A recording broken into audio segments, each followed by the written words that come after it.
I got to be there when Xiao Dong's mother walked in that door for the first time. She was shy and embarrassed. Because she did not bring the proper documentation, she almost walked out that day.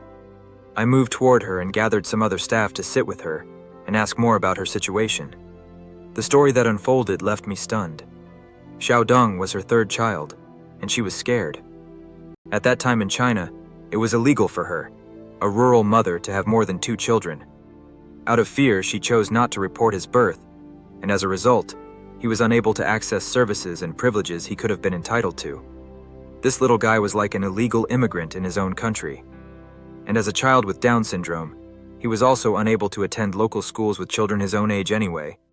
So the service we provided was his only hope. At the time, I was serving with an international NGO which served those living with a disability in China.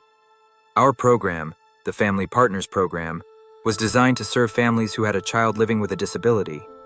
When a child is diagnosed with a disability in China, abortion or child abandonment are real dangers. In addition, we often observed lateral abandonment where a family member or relative is asked to care for the child so the parents can work. This often becomes a permanent arrangement rather than a temporary solution for the unprepared and often elderly caregiver of the child. In this particular situation, Xiao Dong's mother refused to give up on him. When a pre-birth screening indicated disability, she chose to give birth instead. When her husband refused to accept responsibility for this unwanted child, she kept him with her anyway.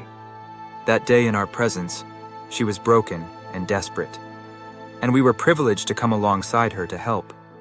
Little, Xiao in Chinese is an affectionate way of saying little, preceding a name. Dong was very shy and reserved as well. Our staff began working with him and his mother. At the time, we had been piloting a method of deploying teams to work with each family. Each team, called a cross-care team, consisted of a social worker, a physical therapist, and a special education teacher. The progress was gradual, but the results after 6 months of care were staggering. Xiao Dong's mother faithfully trekked across town each week to keep the appointments. We later learned that the first day she came, she got lost traversing the city's subway system. We lived in a city of 8 million people at the time. Within weeks, Xiao Dong was smiling and eagerly participating in each session. He even began making friends with the other children and families.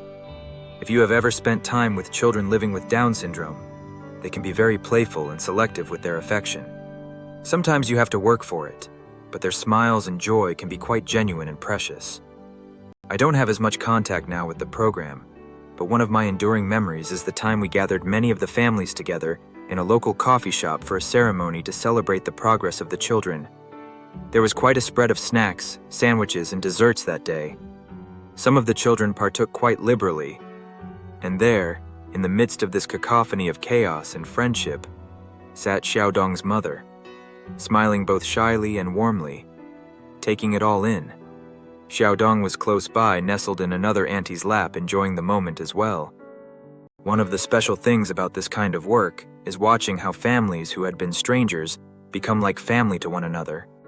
The challenges they face in raising a child living with a disability in a society who simply has no room for them are formidable.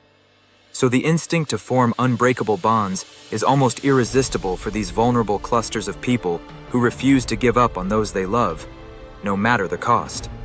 I am grateful to say that I got to be there to see this.